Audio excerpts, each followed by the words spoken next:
Assalamualaikum warahmatullahi wabarakatuh. Perkenalkan, nama saya Dari Kini Ain dari Program Studi Hukum Ekonomi Syariah dengan NPM 110-222-002. Di sini saya akan mempresentasikan hasil laporan KKL yang berjudul Peran Advokat dalam Penyelesaian Sengketa Ekonomi Syariah di PBH DPC Pradi Bandung.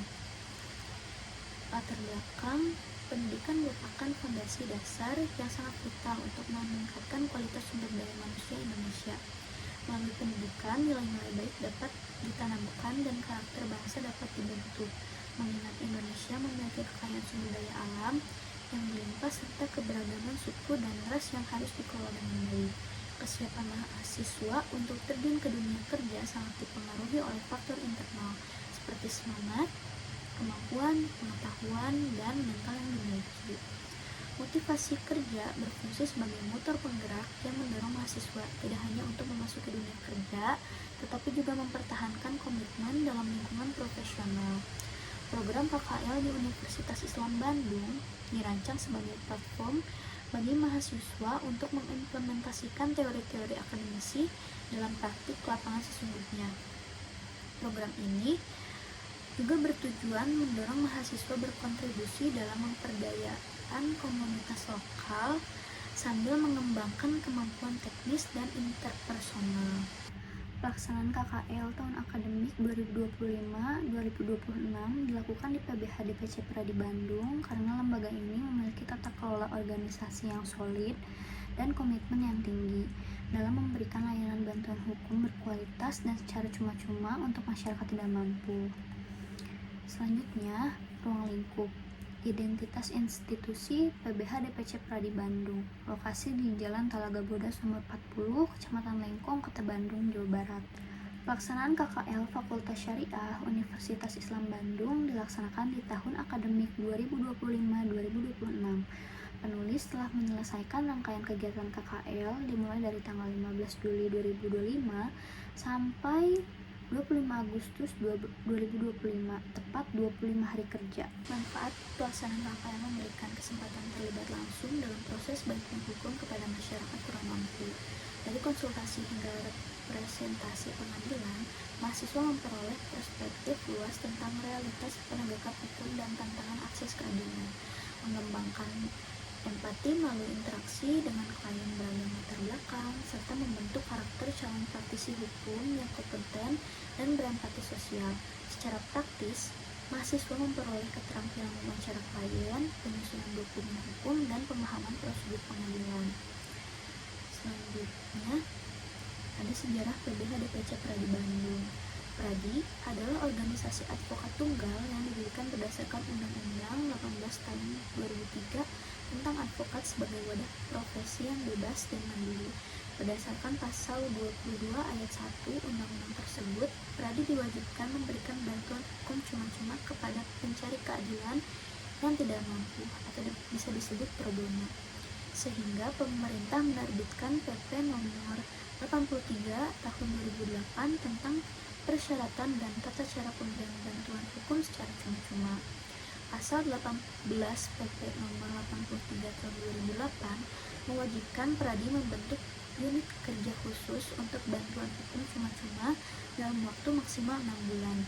Sejak PP diundangkan, atas dasar amanat tersebut, Pradi membentuk pusat bantuan hukum atau bisa disebut PBH Pradi melalui SK nomor 016-Pradi-DPN-5/2009 tanggal 11 Mei 2009. PBH Pradi kini memiliki 140 cabang di seluruh Indonesia dan konsisten memberikan bantuan hukum cuma-cuma pada masyarakat tidak mampu melalui kerjasama dengan pengadilan, kejaksaan, kepolisian, perguruan tinggi, dan organisasi masyarakat. Selain fungsi utama pro bono, PBH Pradi juga memperluas fungsi bantuan hukum untuk mendukung program pemerintah dan memberikan akses keadilan. Bantuan hukum dilakukan secara litigasi dan non-litigasi, meliputi perkara pidana, perdata, tata usaha negara, dan pidana militer berdasarkan PP nomor 83 tahun 2008, Peraturan Pradi nomor 1 tahun 2010, dan Kode Etik Advokat. Pradi dibentuk dari gabungan 8 organisasi profesi advokat, yaitu IKADI, AAI, IPHI, HAPI, SPI, HKHI, HKHPM, dan APSI yang sebelumnya bergabung dalam Komite Kerjasama Advokat Indonesia. Selanjutnya, visi dan misi. Visi dapat menyediakan akses bantuan hukum terhadap masyarakat yang kurang mampu. Misi menciptakan proses penegakan hukum yang transparan dan sesuai dengan peraturan perundang-undangan bagi setiap masyarakat tidak mampu yang mencari keadilan.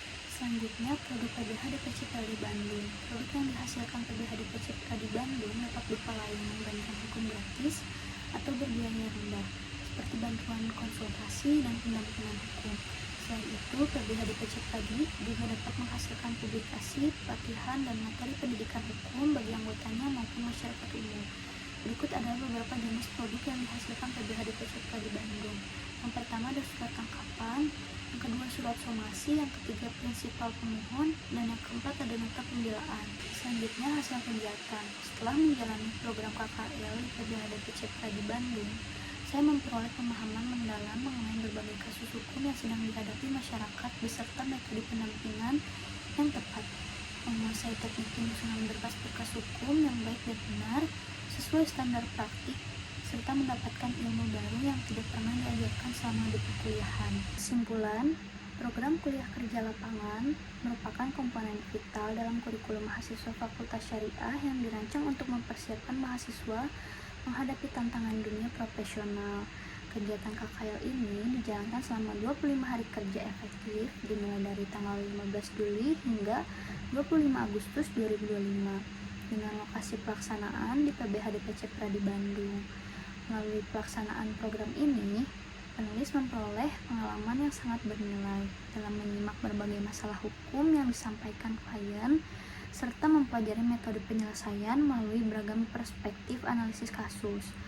Program KKL ini bukan hanya berfungsi memperkuat landasan teoritis yang telah diperoleh selama masa perkuliahan, melainkan juga mengembangkan kemampuan soft skill yang esensial, mencakup kemampuan analisis kritis, keterampilan komunikasi efektif, dan kolaborasi dalam tim kerja. Sekian yang bisa saya sampaikan, mohon maaf apabila banyak kekurangan. Assalamualaikum warahmatullahi wabarakatuh.